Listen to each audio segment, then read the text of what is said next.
said if you want, you can also share it to your please. Facebook page. Okay. I don't know how.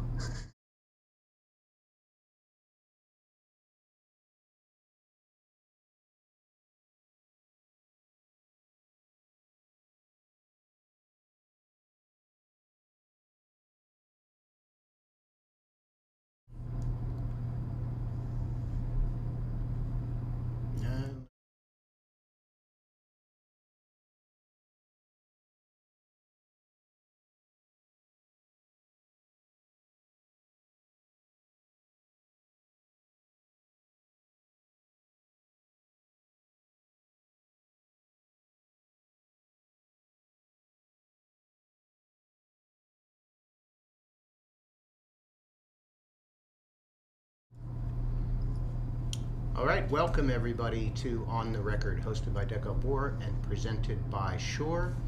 If you're new to the program, each week Dekel Bor sits down with some of the finest, best, greatest producers, engineers of our time, and talks shop, digging into motivation, technique, and methods, and sometimes all about life.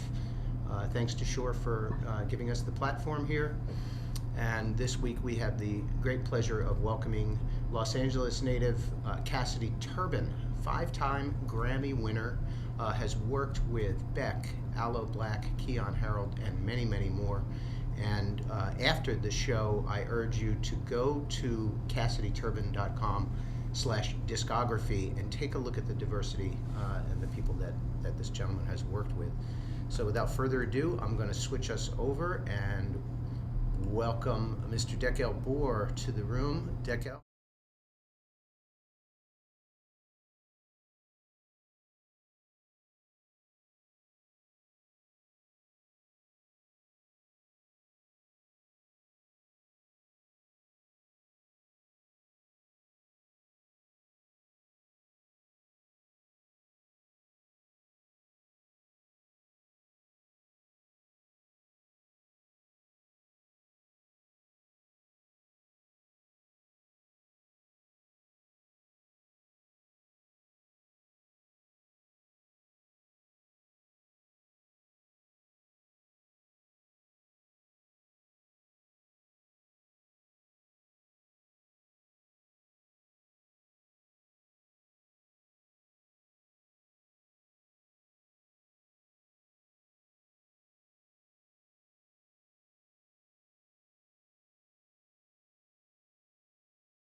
Great one. And then my favorite album of all time is a Clifford Brown album.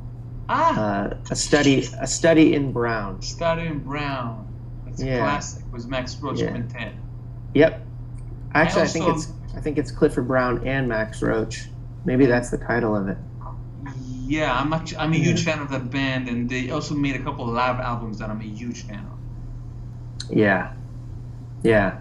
That was the first jazz album I ever heard. My brother was in a vocal choir, and somebody gave him burned a CD of that record and said, "I think you'd like this." And they were sharing music, and my brother at the time was like, "Whoa, this is cool," and he gave me it, and I probably wore that CD out.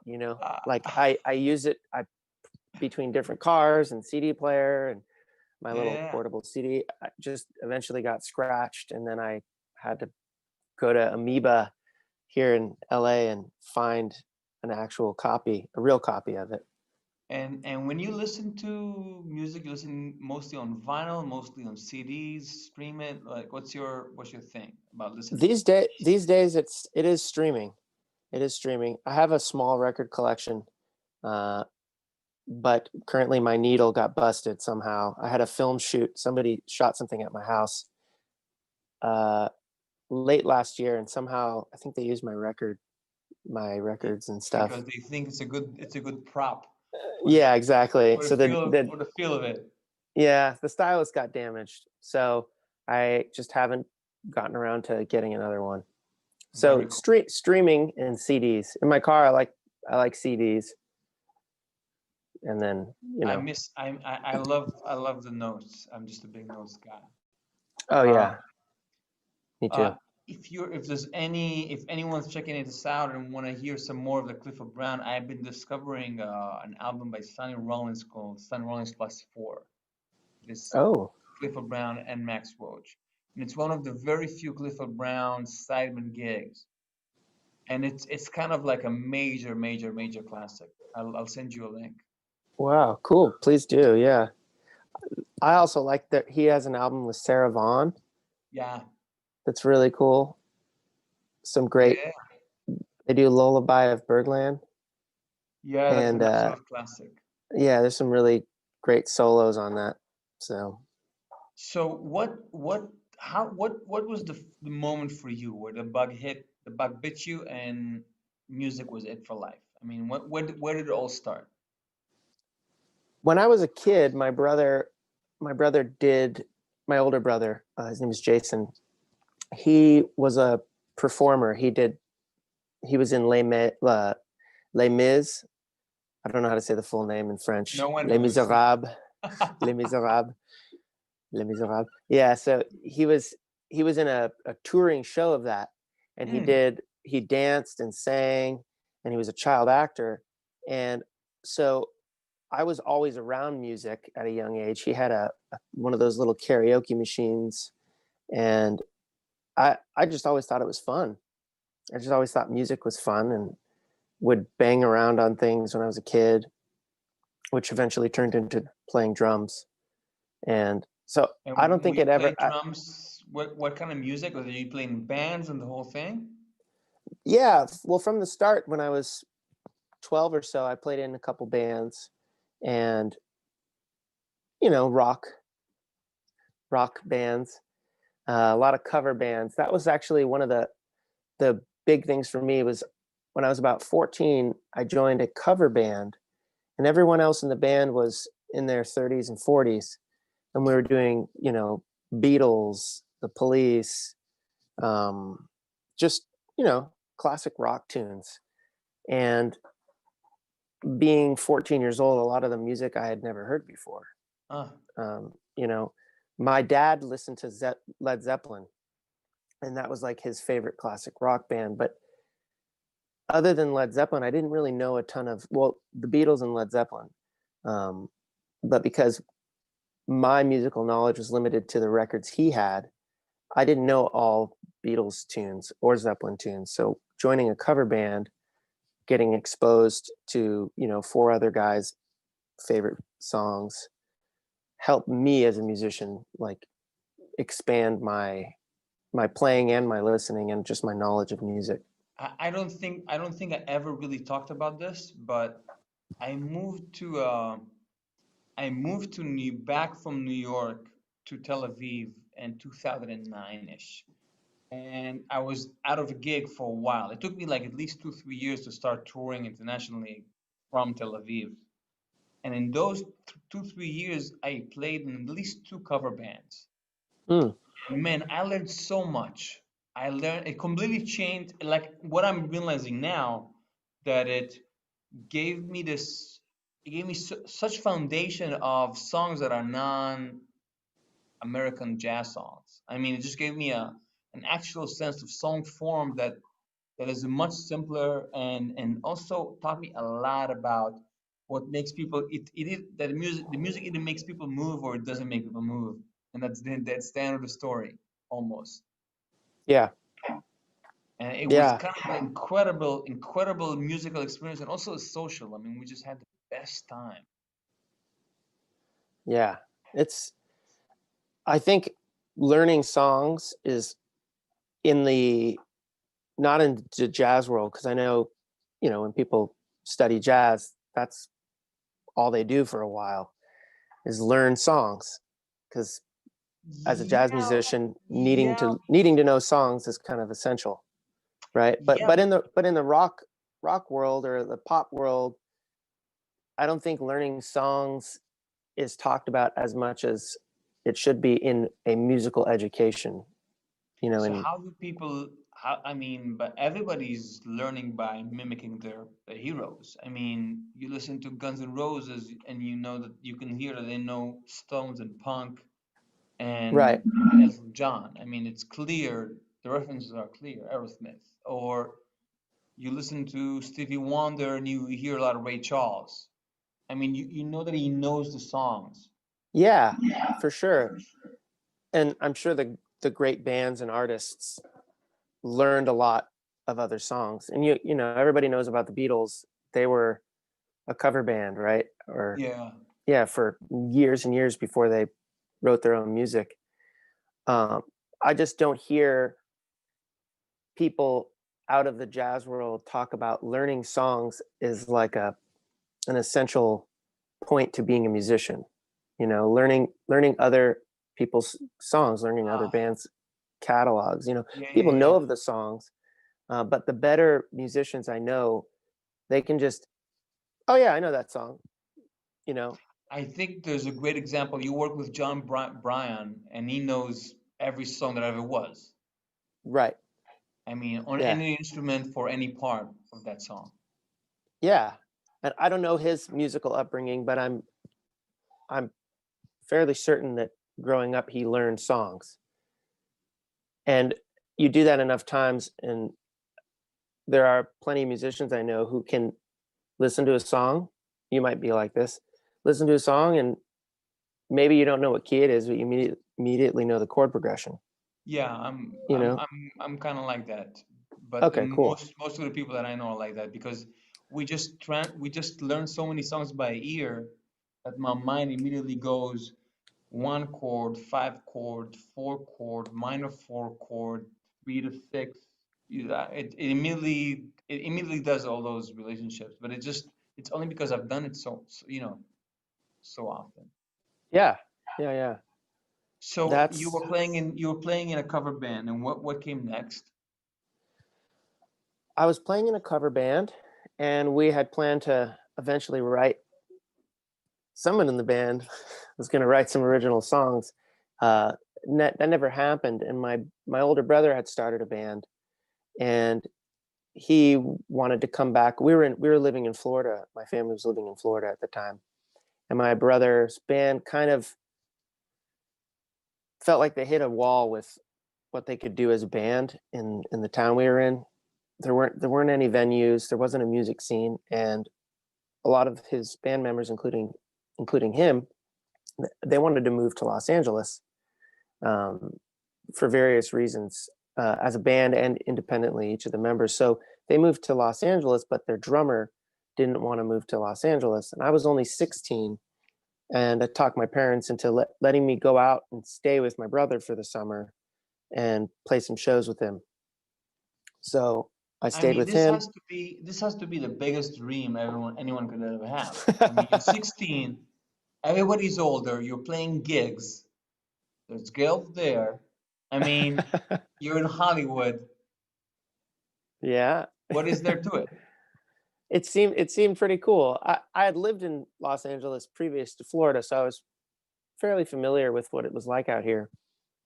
But I got to come and stay with my brother for the summer and play shows, and I just ended up not going back home, or not going back to Florida where my parents and my sister lived. So I just stayed in Los Angeles and continued playing with that band, and eventually we dissolved and got into other things. But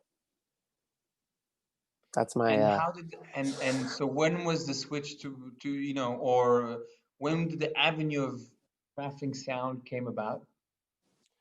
yeah. So when we when we were when I had the band with my brother, we had gone into a couple different studios to record, and my brother had actually gone to a school that no longer exists out here that was for recording, and he and a friend of his recorded our first EP. It was a 3 or 4 song EP, and I just remember being so into, oh, why are you putting 2 microphones on that drum, you know?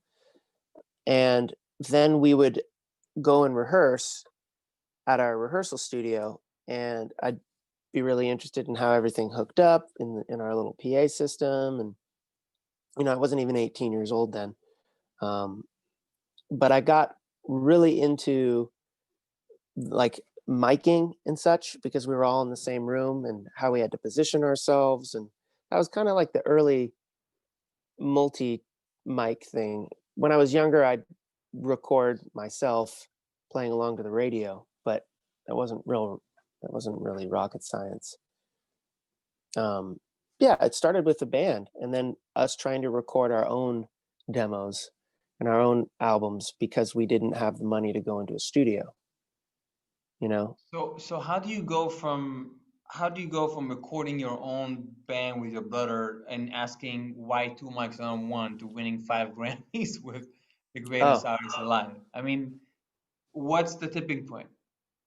I think that well, when I first started working for Beck, my experience in recording was a lot less than maybe people thought, you know? I knew software, I knew how to use some of the digital audio workstations, but I really hadn't done a ton of heavy music production. I hadn't used software instruments and I hadn't used a ton of mics on a drum kit. My previous to that, when I would record drums, it was 4 mics, which can do a great job. There's Yeah, nothing seems wrong with enough. that. Yeah, nothing wrong with that. But when I entered that world, it was it was like a big step into like, okay, here's what's professional and here's what's needed as a professional here. And I was surrounded by, for the first year, another audio engineer who worked for him full time at the same time I did. His name was Dean Nelson. And he had worked for, I don't know, 8 to 10 years for Jack Joseph Puig as his assistant engineer. And so Dean every day would just show me something new. And doing that every day for a year just was kind of like not even kind of, it was a mentor. I had a mentor, and with Beck too, you know. So how many mics are we talking about now Oh, for the drum kit?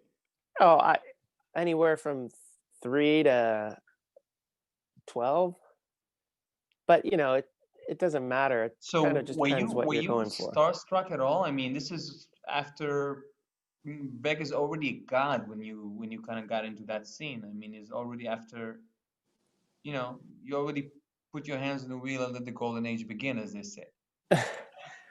It was interesting because I am a huge Beck fan, and I was a huge Beck fan up until I met him, and he was such a nice, easygoing person that I didn't feel starstruck.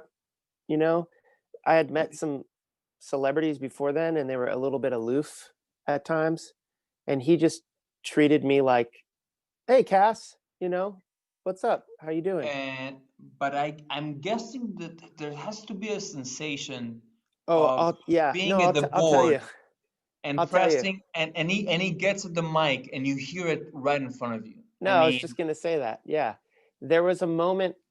I want to say like within the first month or two, we tracked a song for a TV show, They wanted like a bluesy tune for a TV show, and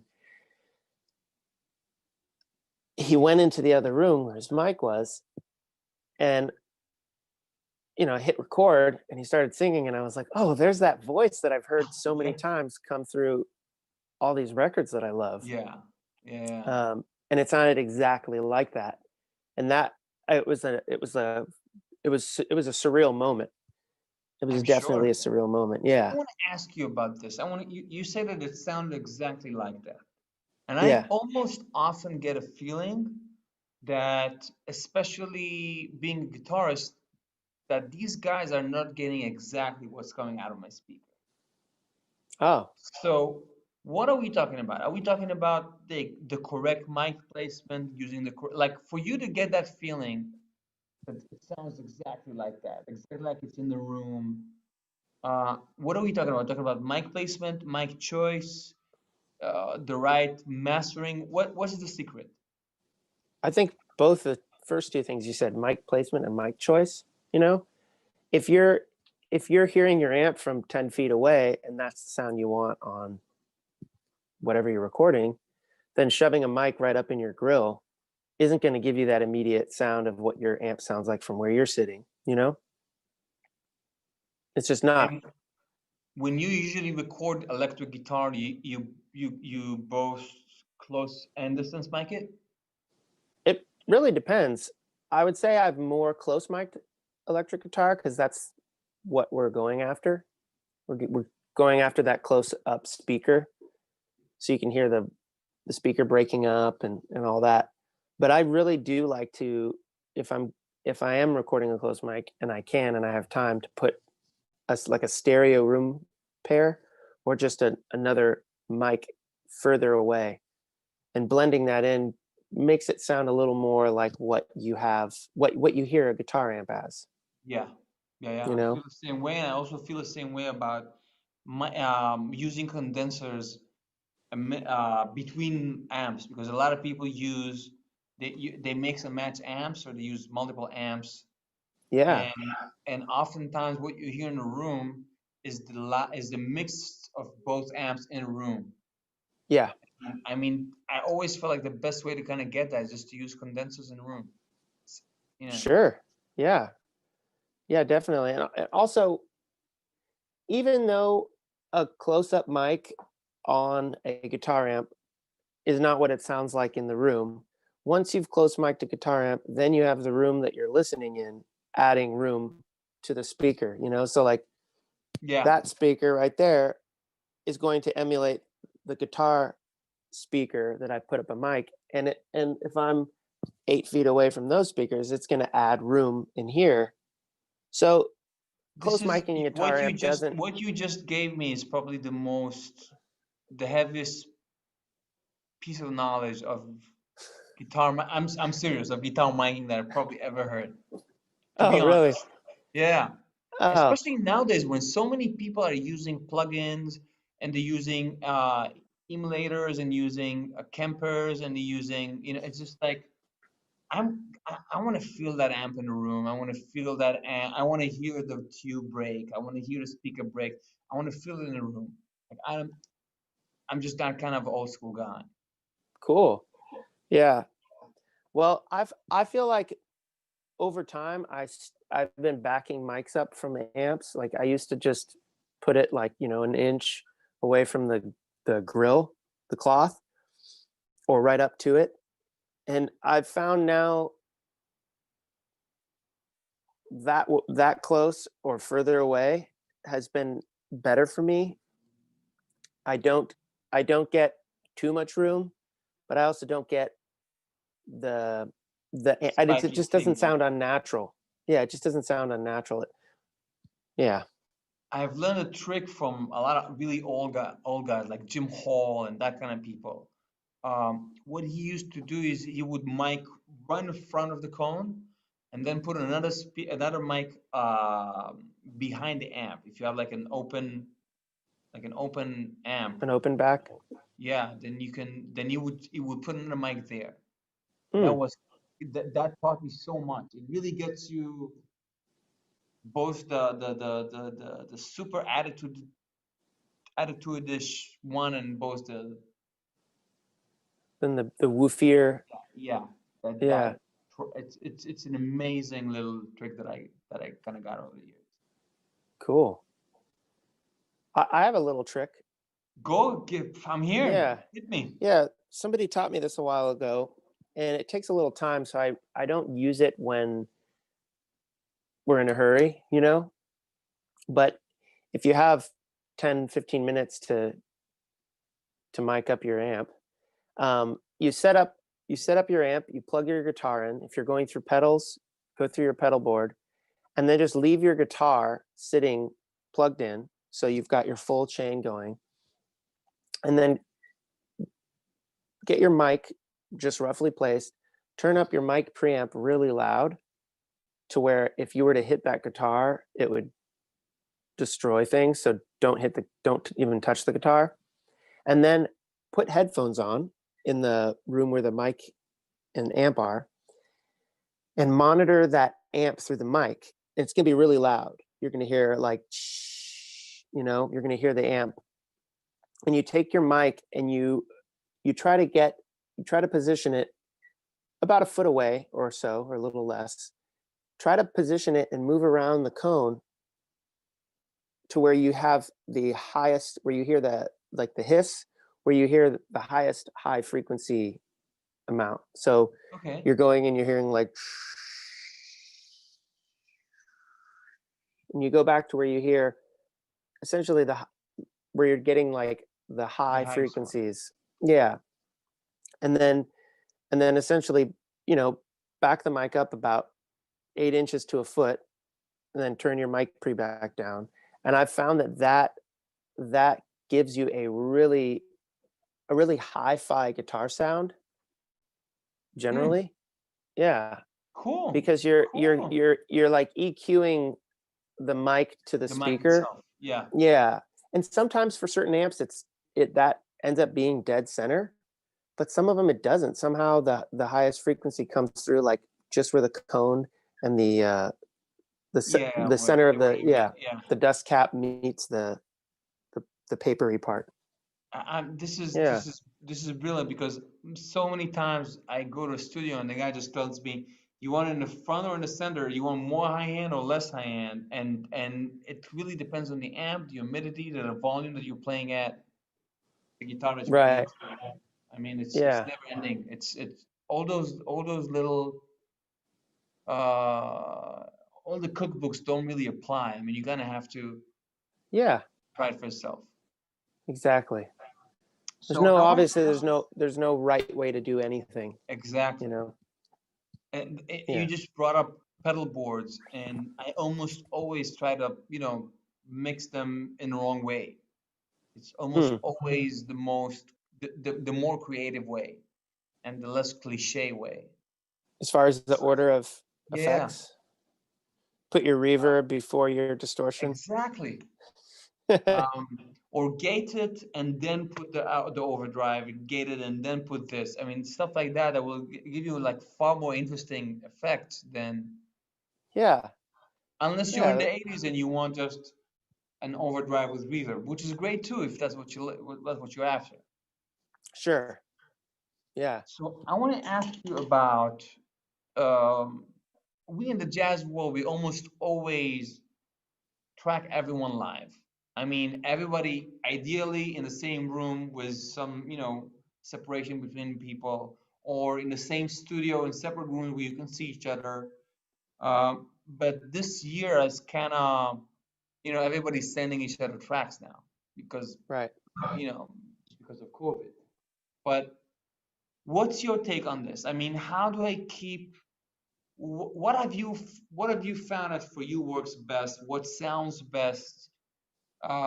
Where's the fine line between people being comfortable to sounding better, and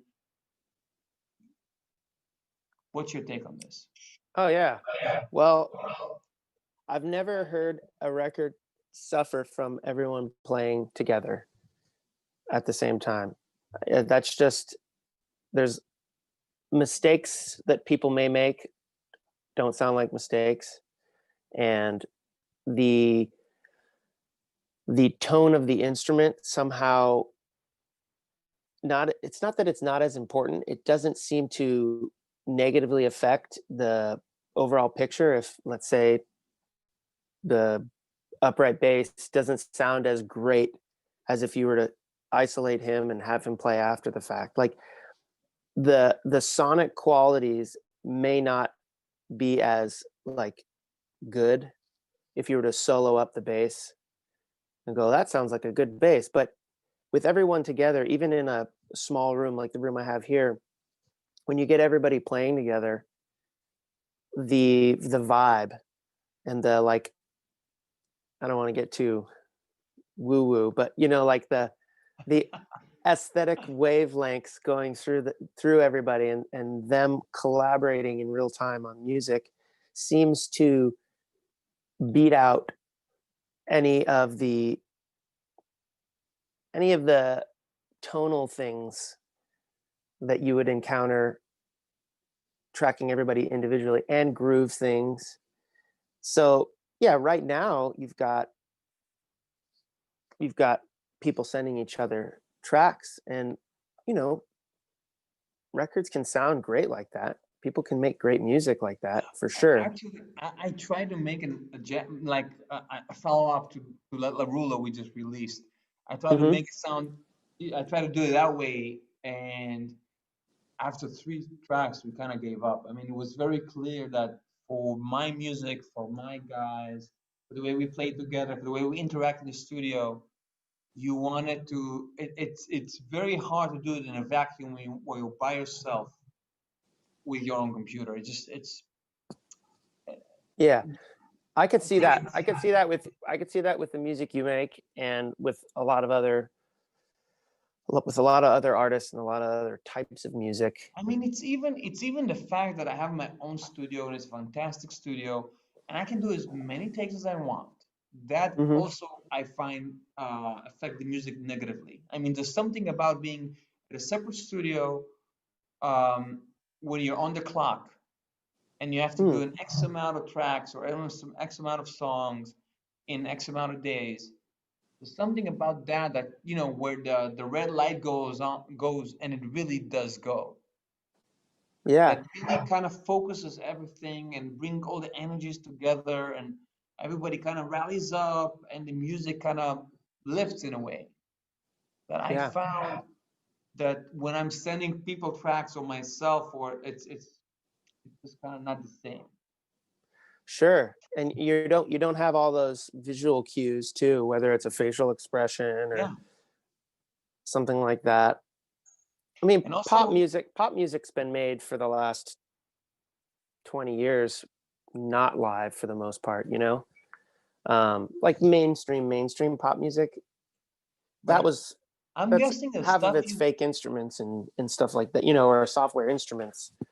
So that stuff can still go on. That stuff's but can still be made that way. I'm guessing that the stuff you did with Beck, it sounds live to me. A lot of the rhythm section stuff is, yeah.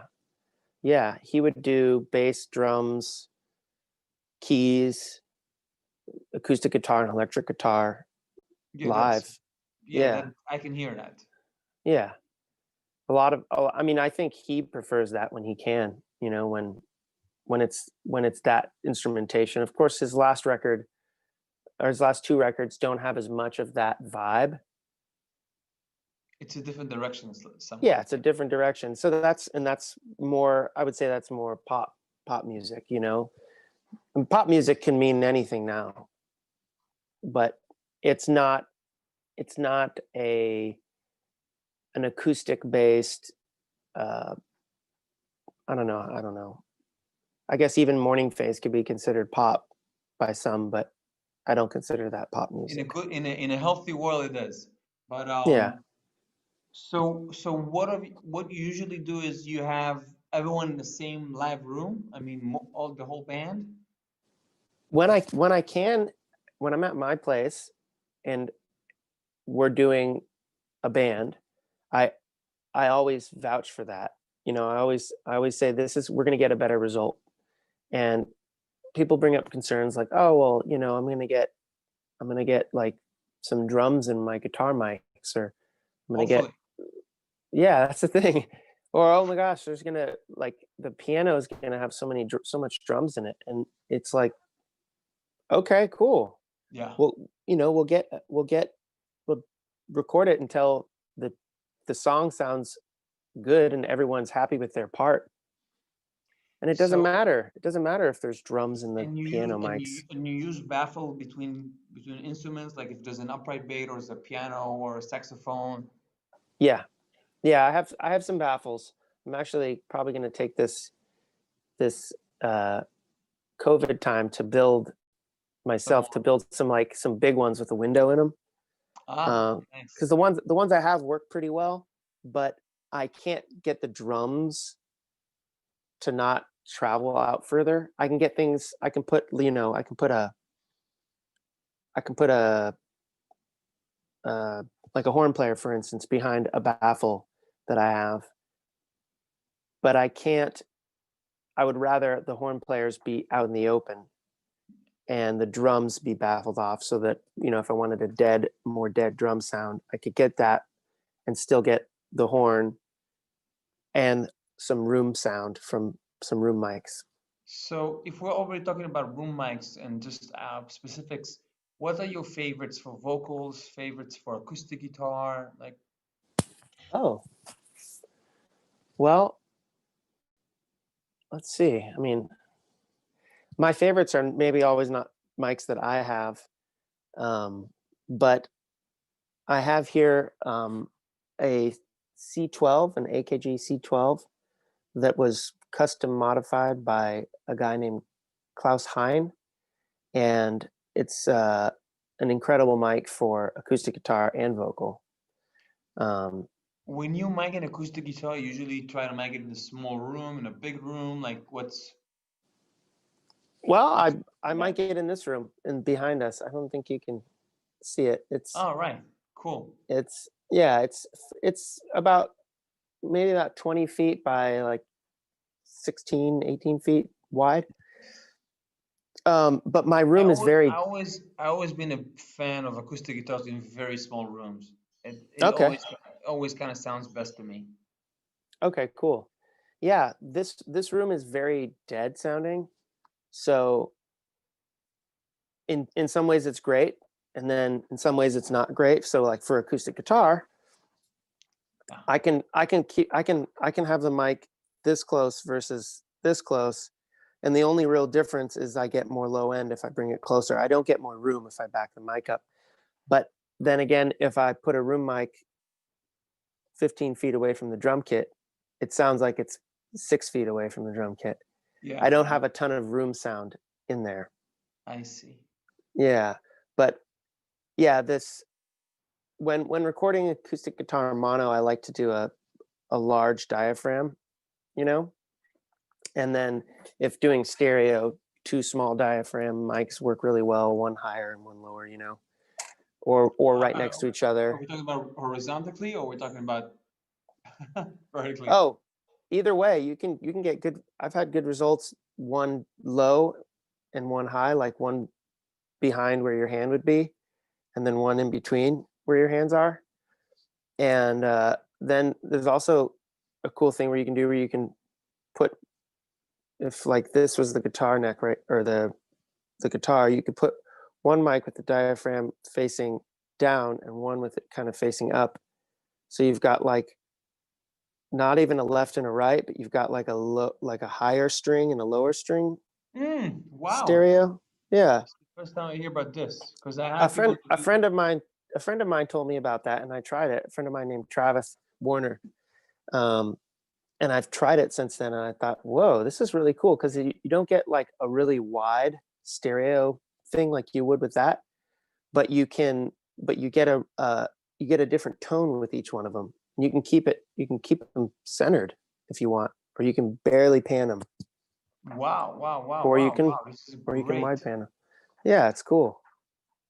And favorite preamps for acoustic guitars, for vocals? Oh, I don't really have even though I'm an audio engineer, I'm not like a strickler or a stickler. I don't know the word. not a stickler Let me for. teach you some English. Yeah, You know, thank you. the way we speak it in Tel Aviv. Yeah, is it stickler? Yeah, I'm not a stickler for mic preamps as much as I am for a mic, and even more so like just a good sounding instrument. Yeah, Uh, I could go you on can, and on about this. yeah, like that's the most important thing. Like people go crazy in these online forums about this microphone is so much better, but it's like I don't know what instrument we're talking about here. Yeah, A great sounding acoustic guitar will sound much better than a mic'd with some cheap, $100 condenser than a bad sounding guitar with a C12 or a yeah, U47. yeah. I've been. Actually, just yesterday, I spoke to one of my best friends who's like a rock star in Israel, and Mm. um, there's this guy that makes classical guitars for like Julian Bream and John Williams and Sting. I mean, the highest echelon of classical guitars. Yeah. So, so, so I've been on his waiting list for 9 years, nine Wow. years to get a guitar. That's um, and the guitar arrived, I think, around March, and I've been playing it every day, and it's like just a spectacular instrument. I mean, it's Mhm. out of this world. I mean, out of this world. Yeah. And also last week I kind of lucked out on finding this unbelievable Fender Strat from '77, and for like no money, for like $700. Wow. But the guitar, and I'm not a Fender guy, but the guitar is unbelievable. I mean, it's just I already had like four other Strats, and it's just, I mean, it's not twice as good as the other ones. So it's like 20 times better. So I Wow. mean, we're talking about so much more character to the notes. Yeah. So, and I'm really kind of discovering that searching for the right instruments, it's worth the time and the effort. It's kind of unbelievable. Yeah. But and I have a pretty nice collection of, like different amps and different guitars, and to get the right ones, like the Les Paul that I had, I got to choose it courtesy of Gibson Guitars out of like six identical ones, and each one is going to be a little different. Yeah. So I could go on and on, but as far as getting the instrument that resonate with you, whether you're an artist or you're a vocalist or a producer, um, I think that's kind of huge. Yeah. And I see that happening more. I see it more. Sorry. I see it happening more often now where studios will have a lot of instruments for musicians to use when like the first number of studios I went to didn't have any instruments. They had a grand piano and maybe an organ, like a B3, and maybe a Rhodes, Yeah, but no amps, no guitars, no drum kits. And now you go to a lot of studios and they have like 2 or 3 drum kits. They have yeah, an upright, they have a grand yeah, piano, they've got 5 or 6 different organs. And that's probably in response to just studios wanting to, you know, book more because they now have this great instrument collection. yeah, And absolutely. yeah, and so having like as a musician or producer or as a solo artist, having great sounding instruments is going to get you better sounding recordings than Absolutely. than buying excellent mics, than Absolutely. spending thousands of dollars on one mic. I can tell um you that yeah.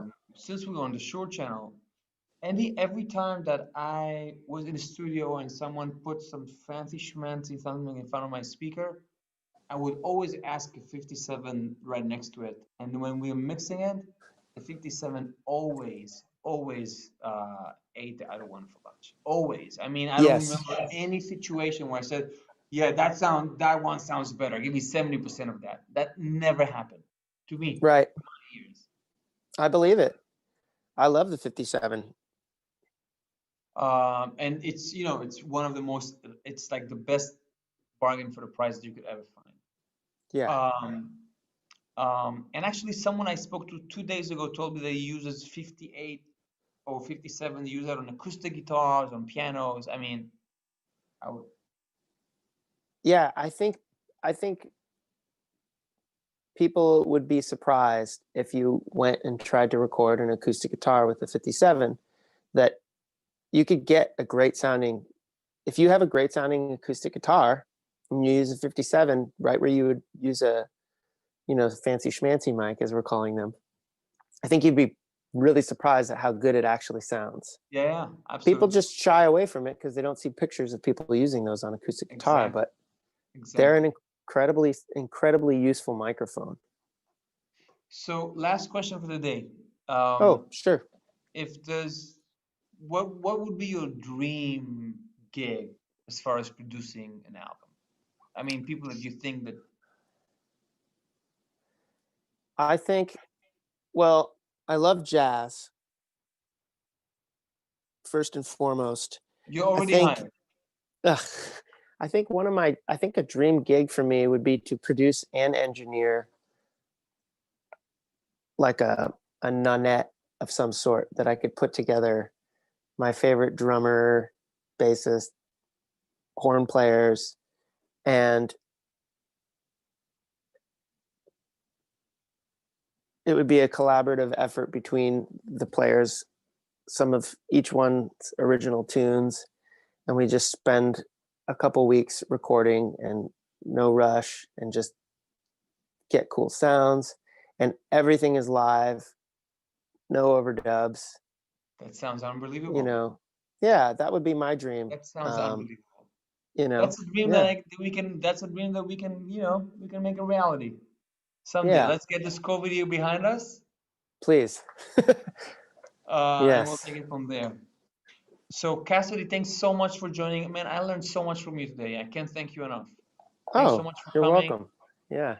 And anyone who's watching, like Lewis said, go to Cassidy's website to learn more about his work. My album Let Love Rule is out on Rope-a-Dope. It's in consideration for 4 Grammys. It's I'd really love you good. to check it out. Thank you. Yeah. And we'll see you guys next week. So tune in and keep in touch, and we'll see you soon. Stay safe. Bye bye.